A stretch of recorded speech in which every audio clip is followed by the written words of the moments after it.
Existem basicamente dois tipos de reprodução. Reprodução assexuada, em que apenas um indivíduo é suficiente para gerar uma descendência, e a reprodução sexuada, em que são necessários dois indivíduos, um macho e uma fêmea que acasalarão e gerarão uma descendência.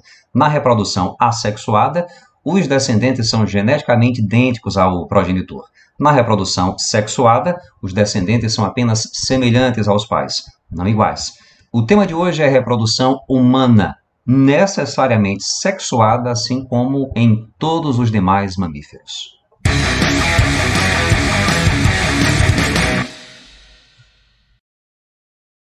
Na espécie humana ocorre o que se conhece como dimorfismo sexual, que é nada mais nada menos que a diferença entre os dois indivíduos de sexos distintos. O homem apresenta órgãos sexuais completamente diferentes dos órgãos sexuais da mulher, sem falar das características sexuais secundárias. Iniciamos o nosso papo conversando um pouco sobre o sistema reprodutor feminino, que apresenta uma porção externa, conhecida como vulva ou pudendo feminino, e uma porção interna. Na região externa, ou vulva, nós vamos encontrar, partindo desde a região pubiana até a região próxima ao ânus, os chamados grandes lábios vaginais. São dobras alargadas. Mais abaixo nós encontramos os chamados pequenos lábios vaginais, que ladeiam a abertura vaginal, que fica, por sua vez, bem próxima à desembocadura do sistema urinário, a uretra. Acima da uretra nós vamos encontrar a estrutura erétil da mulher, e que é responsável pelo prazer sexual feminino, que é o que nós chamamos de clítoris ou clitóris, que no momento da relação sexual se entumece em função de um fluxo maior de sangue para essa região. Adentrando a abertura vaginal, nós percebemos a vagina, que tem em torno de 10 centímetros de comprimento. É liberada na vagina uma secreção produzida pelas chamadas glândulas de Bartholin, que facilita a penetração no momento da relação sexual. Depois nós encontramos o útero, uma estrutura que tem em torno de 7,5 centímetros, 8 centímetros de comprimento, por 5 centímetros de largura, e que é revestido internamente pelo chamado endométrio uterino, que tende a se tornar mais espesso ao longo de cada ciclo menstrual, como que uma preparação para receber um óvulo fecundado. Depois do útero, percebemos dois tubos de mais ou menos 10 centímetros de comprimento, que antigamente eram chamados de trompas de Falópio e que hoje nós chamamos de tubas uterinas, franjadas nas extremidades. As tubas uterinas se apresentam revestidas internamente por um tecido ciliado, com movimentação constante dos cílios, de modo a gerar um fluxo que permite que o óvulo liberado seja sugado e empurrado para o útero. A fecundação ocorre, em geral, na região que estou indicando com o cursor, no chamado terço distal da tuba uterina. Portanto, não ocorre no útero, como muitos imaginam. Logo depois das tubas uterinas, nós encontramos as gônadas femininas, os chamados ovários, estruturas ovaladas responsáveis pela formação dos gametas femininos. Os ovários se encontram na região bem próxima à virilha das mulheres. Nos ovários, em função da produção do hormônio folículo estimulante pela região anterior da glândula hipófise, ocorre um desenvolvimento gradual ao longo do ciclo menstrual do que nós chamamos de folículos ovarianos, que são nada mais nada menos que os óvulos circundados por células conhecidas como células foliculares, que inclusive produzem um outro hormônio conhecido como estrogênio. Percebam que o gráfico nos apresenta um aumento gradual do hormônio FSH no sangue até o 14º dia do ciclo menstrual, que é geralmente o momento em que ocorre a ovulação. E isso numa mulher que apresenta um ciclo menstrual de 28 dias, considerando que a ovulação ocorre 14 dias antes da menstruação, considerando ainda que o ciclo menstrual inicia-se no primeiro dia da menstruação. O hormônio estrogênio estimula o desenvolvimento do endométrio uterino, de modo a formar algo como um ninho para receber o óvulo fecundado, se ele for fecundado.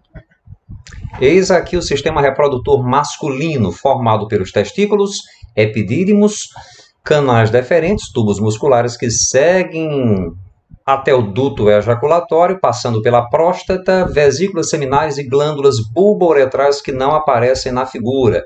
Seguimos então pela uretra, de onde os espermatozoides são lançados no fundo da vagina da mulher, mergulhados no sêmen, também conhecido como esperma. A uretra, ela passa por dentro do órgão conhecido como pênis, que é formado por tecidos cavernosos e esponjosos que tendem a se encher de sangue no momento da excitação sexual. Os espermatozoides são produzidos nos testículos, no interior de tubos conhecidos como túbulos seminíferos, migram para os epidídimos, onde amadurecem, passam aí em torno de 2 semanas aproximadamente. No momento da ejaculação, são lançados então nos canais deferentes, recebem o líquido produzido pelas vesículas seminais, pela próstata. Só que antes disso, a uretra recebe um líquido produzido pelas chamadas glândulas bulbouretrais. Esse líquido serve para limpeza da uretra. A cada ejaculação, o homem libera em torno de 350 milhões de espermatozoides. É na puberdade em que os hormônios sexuais, masculinos e femininos, têm sua produção intensificada com resultados marcantes, tanto no menino quanto na menina. No caso do homem, começam a surgir pelos na região da face, do peito, região pubiana e axilas, e inicia-se a produção dos espermatozoides. Na mulher, formam-se os seios, o quadril é alargado, a menina começa a ovular e a menstruar, uma vez por mês. E também surgem pelos na região pubiana, axilas e ânus. O ciclo menstrual ocorre em função de uma série de hormônios, na verdade 4 hormônios que são apresentados aqui. Hormônio FSH, ou hormônio folículo estimulante, o hormônio estimulante do folículo, hormônio LH, ou hormônio luteinizante, ambos produzidos pela hipófise, tendo como alvo os ovários, as gônadas femininas, enquanto estrógeno e progesterona são produzidos pelo ovário. O estrógeno age no corpo de modo geral, está diretamente relacionado às características sexuais secundárias da mulher e no sistema genital. E a progesterona que age nas mamas e no útero, preparando-o para receber um óvulo fecundado. Ao longo do ciclo menstrual, verifica-se um aumento na produção do hormônio FSH pela região anterior da hipófise, uma glândula que se localiza na base do cérebro, adenohipófise ou hipófise anterior.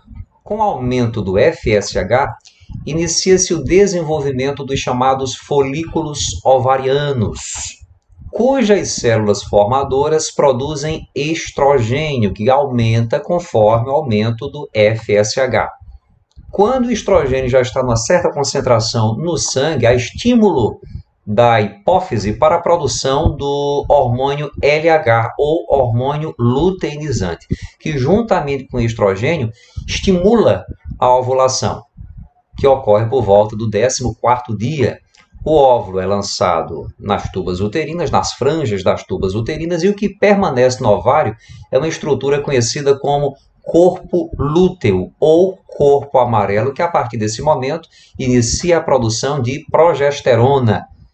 A progesterona é o fator determinante para o espessamento do endométrio uterino. Antes do aparecimento, antes do corpo lúteo, o próprio estrogênio já age de modo a aumentar, a espessar o endométrio uterino. Após a ovulação, tem-se um declínio nos níveis de FSH, LH, estrogênio. Daí, como as taxas de LH estão baixas, o corpo lúteo ele começa a degenerar, ele começa a atrofiar. Consequentemente, a progesterona cai também. E aí, com isso, nós temos um processo de descamação do endométrio uterino, que vai dar como resultado a menstruação. Já conversamos sobre a definição do sexo em humanos, em mamíferos. Isso ocorre por conta da presença de um cromossomo Y. Se por acaso um óvulo é fecundado por um espermatozoide portador de um cromossomo Y, o indivíduo será do sexo masculino. Se por acaso um óvulo for fecundado por um espermatozoide portador do cromossomo X, o indivíduo será do sexo feminino. Isso porque todo óvulo é portador de um cromossomo X. Só que a definição do sexo ocorre em função de uma série de eventos bioquímicos diretamente relacionados ao cromossomo Y. A começar pelo gene SRY, ou gene da regulação do sexo no Y, responsável pela regulação do sexo que está localizado em uma determinada região deste cromossomo. O produto deste gene estimula o desenvolvimento dos testículos. Os testículos, por sua vez, produzem testosterona, já na vida intrauterina do embrião, do organismo. A testosterona associa-se a uma proteína conhecida como proteína AR, ou proteína receptora de andrógeno, e esse complexo determina a ativação dos genes masculinizantes. Se por acaso o trecho do cromossomo Y que abriga o gene SRY estiver com problema, se por acaso o gene SRY estiver com problema, mesmo o indivíduo sendo geneticamente do sexo masculino, ele vai manifestar características femininas. Será uma mulher. Não tem no mundo quem diga que o cara é geneticamente homem. Simplesmente as características sexuais primárias masculinas não se desenvolverão. Lógico, esse indivíduo não apresentará sistema reprodutor feminino.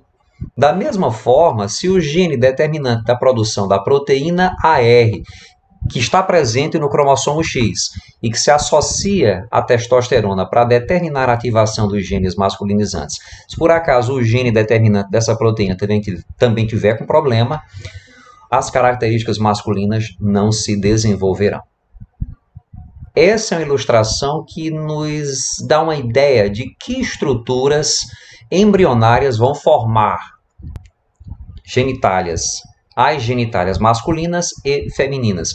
Tudo que está representado com a mesma cor aqui tem a mesma origem embrionária. São estruturas homólogas, como nós costumamos falar. No caso aqui, por exemplo, os grandes lábios surgem da mesma estrutura embrionária que o saco escrotal. E o clitóris, da mesma forma, surge da mesma estrutura embrionária que no homem vai formar a glande do pênis. É um erro popular muito comum acreditar que aqueles que fazem mais barulho a lamentarem-se a favor do público sejam os mais preocupados com o seu bem-estar.